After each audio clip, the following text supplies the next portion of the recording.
A biblical perspective on life, culture and current events. This is 2020 on Vision. Well, let's turn our attention to developments in the UK this week. Just when you were wondering if anyone was racing to the bottom quicker than us here in Australia, you might be wrong, but in the UK, they're joining us in a very dark place. David Robertson is back with us today. He describes dramatic change in the UK, not as a flash of thunder, not with a mighty roar like an earthquake, but in the form of war, plague and famine, akin to the pale rider whose name is death. Abortion laws, killing babies in the womb up till birth, and assisted suicide, now law in the UK. Christian commentator David Robertson is back with us. David writes for newspapers, magazines. He's the author of a number of books. He's also minister at Scott's Kirk Presbyterian Church in Newcastle in New South Wales. His insightful blog is called The Flea. David, a special welcome back to 2020. Well, it's nice to be back with you, and I was hearing what you've got ahead as well, and I have to say we had an Equip conference here on Saturday, and the women were they thought it was absolutely brilliant, so looking forward to hearing about that. And yeah, we've got to talk about this stuff that's going on in the UK as well. And, just one thing, even just to start it off, I often hear Australians who seem, strangely enough, to be a little bit like Scots in that we think we're the greatest people in the world, but we also have one of the biggest inferiority complexes. And Australians often seem to think that, we're 10 years behind the UK. And I hear this said often, and, that's the direction we'll go. Well, I'm afraid in this one, Australia has been leading the way. And to be honest, the UK has just been copying, particularly Victoria, and also now, all the other states as well. So it's been interesting for me to observe that. Interesting, as you say, the UK copying Victoria, because so many will describe the laws in Victoria around these issues, abortion, euthanasia, as evil, and to think that they're permeating not just other Australian states, but permeating other nations around the world, that is a real concern. You describe these developments, David, as the judgment of God finally come upon the United Kingdom. We'll talk about Australia in this context too, but what do you mean by the judgment of God come upon the UK? So the thing that struck me, you see, there's been all this talk about a quiet revival in the UK, and there are shifts that are more positive towards Christianity. I don't doubt that. I don't think it's revival yet. But then it struck me that there's a quiet judgment. And what I mean by that is this. God can judge us, discipline us, as Hebrews says, and as Jesus says, actually, he can discipline us for our good, like a father would discipline a child. There can also be a discipline that's, a punishment. And, I would say, strike by a bolt of lightning or something. People think that's what they think of. When they think of God's judgment, they think of something dramatic. But I've just been working through Romans. We've been doing Romans on a Sunday afternoon here, and it strikes me that when I read Romans 1, that God's greatest punishment is to say to us, okay, you want it your way? You want to run things your way? That's up to you. And I think that's the greatest punishment because we make such a mess of it. And I think that's what's happening in the UK. And to some degree as well, I think that's what's happening here in Australia. I mean, we mentioned the Victorian Parliament. I saw an amazing clip from I think it would be the Australian Christian League or whatever. I was amazed to see an MP in the Victorian Parliament asking, would grotesque images of Jesus used in Mardi Gras, would that be considered hate speech? And the government minister responsible for the Victorian hate speech law said, what are you talking about? Don't be ridiculous. That's offensive for you to even suggest that because Jesus is not alive. I was going, wow, you really want to go there. And I think the confusion, it's like, sure, you have it your way. You know what? It's a bit like a child saying, right, I just want to make my own food. And the parents say, okay, fair enough. Go ahead. See how long that lasts. And I think what God is doing is saying, fine, you want to be without me? let's see how this works out. David, so that's what I call the quiet judgment. You say there is a perversity in our leaders. When life has become death, freedom has become slavery, and compassion has become cruelty. Perversity in leaders. But it's perversity in leaders all acting together, because if it's a parliament, it's a joint decision. And if it's a parliament and it's a democratically elected one, then it's the people making that decision, isn't it? Well, yes and no. So what I would say is that, democracy demands certain things, an educated population, for example, people knowing what they're voting for. I would say, when I say our leaders, I don't just mean the politicians who vote. I mean academics and so on. So one of the things that's completely bizarre to me is how the kind of queer theory ideology from the early 1970s has completely taken over the elite sections of our society. I've just finished recording a podcast when I talk about Kew Gardens in London, who have pride flowers, and there's an aquarium which has, the oceans are queer. I mean, that whole thing gets. And what I see happening is I see politicians thinking, well, we can't go against this, so we can't say anything against it. Now, some do. I mentioned the lady in the Victorian Parliament, MacArthur, who spoke very well. And there are others who do as well. But they get ridiculed and they get mocked and they get treated as though there was something crazy about them, when all they're doing is pointing out the emperor has no clothes. So I feel, to blame the population, yes and no, because sometimes I feel as a member of the electorate, who do I vote for? Meet the new boss, same as the old boss. It seems to me that the values of the culture predominate. And I think that these are the values not of most ordinary people, but they're the values of a progressive elite, is how I would put it. And I would argue, to be honest, that they're not Australian values in the sense of the traditional way of looking at it. I think that there is something grossly come in that's disrupted things and has made us accept that we can kill people at both the beginning and the end of their life. Let's assume that as an individual, you can take a different stance and you can acknowledge the truth of God. As a community, you can encourage the community to take a different stance and acknowledge the truth of God. And it's when it comes to a time for an election, then you've got your local elections, your state election, your federal elections. The truth of God has to permeate in some way, or you get what you read about in Romans chapter 1. The truth of God's been exchanged for a lie. We've become filled with every kind of wickedness, evil, greed, and depravity. And when you talk about autonomy, the sorts of things we've moved to, is this where we're at? Is this how we describe not only the UK, but Australia? I think we're heading there. When Paul wrote that, the Roman, Rome itself, the city of probably around 1 million people, the people he was writing to would recognize what he was talking about. It was an incredibly radical thing for him to say. I think he was also identifying Greek culture, much of culture in Israel as well at the time. So, I think we're heading that direction. I think, it's possible there may be two things going on at the same time. There may be people who are seeking God and drawing closer, and, Christianity may be making a comeback at the same time as paganism is triumphant, or appears to be triumphant. I can, life is always complex. But I think the Bible describes it pretty well in the terms of it's a battle between Babylon and Jerusalem. There are forces of good and evil, and they battle within the context of every one of our communities. So I think that's what's going on.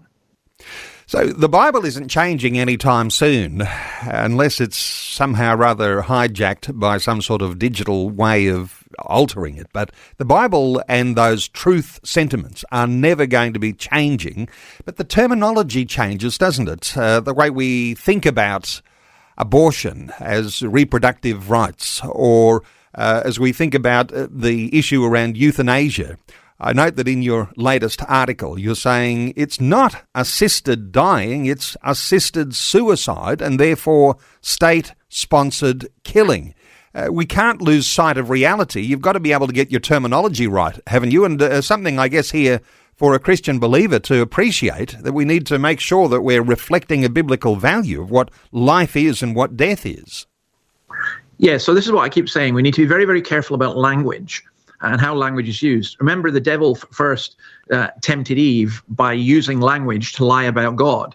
Did God really say, is what the devil is saying, questioning what God says through his word.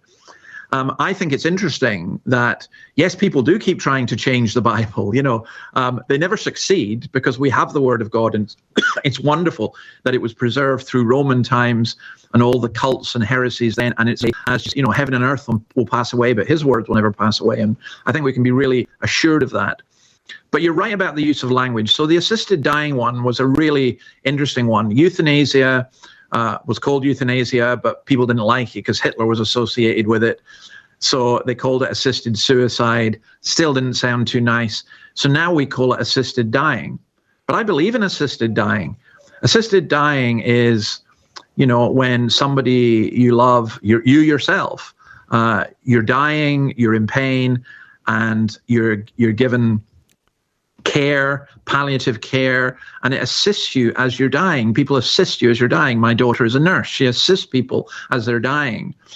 But what the bill is talking about, or in Australia, it's called VAD, voluntary assisted dying. First of all, I question how voluntary it really is. But secondly, it's not assisted dying. You are enabling someone to take their own life. And by the way, I've just read that the health secretary in the United Kingdom, Wes Streeting, who voted against the bill, has said it is going to cost, in Australian terms, $30,000 per patient to kill them. And that this is money that the NHS doesn't have. It's going to cost them billions. And here is the unbelievable irony. In order to kill the dying, to assist them in dying, to help them commit suicide, we're going to have to take away care from the living, which is about as perverse as you can get.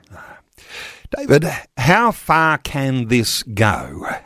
Because when you're writing about this, abortion from right up to birth, and then we're talking about this assisted suicide, how far do you think this can go? Because you think this is really, while we're thinking, wow, this is the ultimate, this may actually still be the tip of the iceberg. Where else can this go? Oh, it's not the ultimate. I'll tell you where it's going to go unless there's a reversal. First of all, in terms of euthanasia, we will get involuntary euthanasia where people will be killed because they are considered to be economically non-viable, or their lives are not worth living, or whatever. You've got a situation in Canada under MAID, their voluntary assisted dying program, where 5% of deaths are now through that, and where 50% of young people think if you're poor, you should be offered assisted dying. I think you'll go the Dutch route of suicide pods. I think there'll be enormous pressure on people in that regard. In terms of abortion, there is no question that the UK situation, and as Dr. Joanna Howe has pointed out here in New South Wales and in Victoria at least, and maybe the others, I'm not sure, you have abortion on demand up to birth. And what that means is we have infanticide. And I can easily foresee in my lifetime a time coming when somebody says, I don't want to live with my 1-week-old baby, because they're disabled or something, or because I can't cope and no one wants to take the baby. And I can see infanticide being legalized in my lifetime. So this does not stop. They will just keep going and keep going and keep going, because it is, as I describe it, a culture of death, whereas Christianity is a culture of life. How then do we reflect on God in the circumstances? You can talk about and reflect on this is what happens when you take God out. How do you reflect on when you bring God in? Is there a way we can just make sense of that as Christian believers, trying to make sense of how we stand and where we go from here? Sure. I mean, we've seen it already. In the first century, the Greco-Roman pagan world was a culture of death. It was a culture of sexual abuse. It was a culture of infanticide and abortion and killing the weak. It was a culture of war.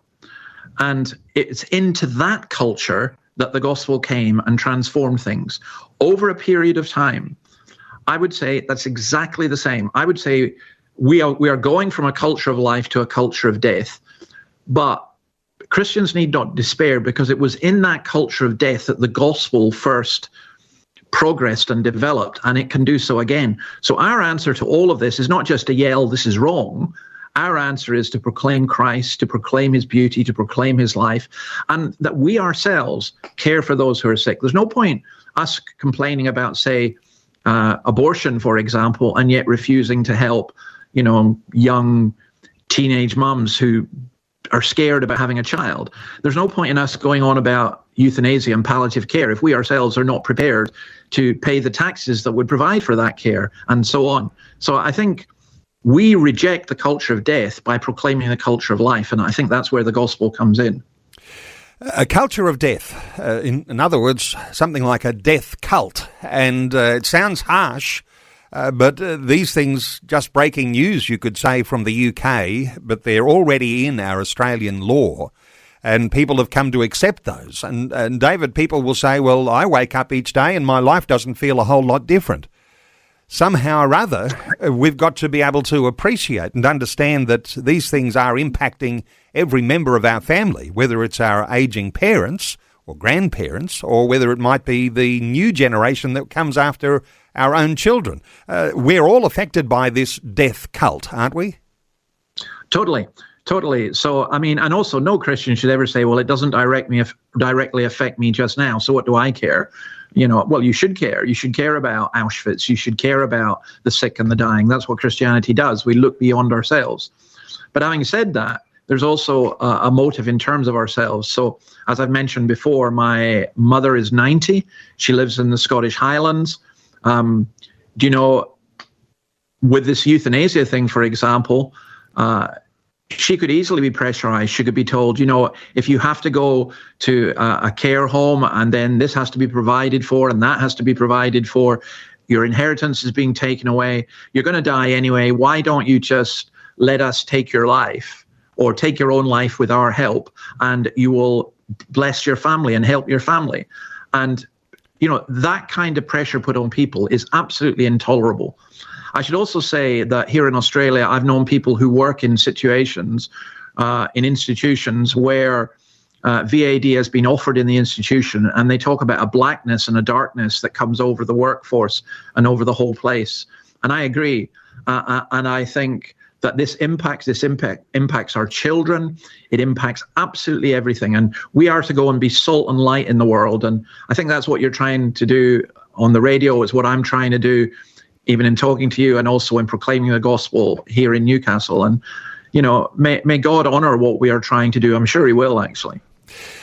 We're running out of time. Perhaps a final thought on a death cult. We started talking about a pale rider. Where do we get some hope in all of this? Is there final victory that might actually strengthen us and inspire us in the present? What are your thoughts here, just as we wrap things up, David? Okay, well, let's connect it to something that's coming ahead in the Equip conference about Revelation. Go read the book of Revelation, because the book of Revelation, it's John on the island of Patmos, all the apostles gone, he's imprisoned, church being persecuted, and basically he's saying, yeah, you can have death, famine, plague, everything else. You can have the beast and all that kind of stuff, but ultimately Christ wins, and there'll be a new heaven and a new earth. And that's what we live for, and that's what we proclaim. And I would say go to Revelation, read Revelation. Don't get caught up in all the weird stuff. Just read it as a whole book, and it's a message saying Christ wins. Sobering conversation today with David Robertson, a Christian commentator, and you can read articles that he's written, and I'd encourage you to visit his website, theweflea.com. Theweflea.com comes because you'll notice a Scottish accent. Theweflea.com is his website. His latest book is called Seek. David's also minister at the Scots Kirk Presbyterian Church in Newcastle. David, thanks so much for insightful understanding about what's going and for filling us in too on what's happening in the UK and the fact that here in Australia we're so far down at the bottom of the barrel, seeking values that none of us ought to be ever inspired by. Thank you so much for your insights today on 2020. Privilege being with you, Neil. Thanks for taking time to listen to this audio on demand from Vision Christian Media. To find out more about us, go to vision.org.au.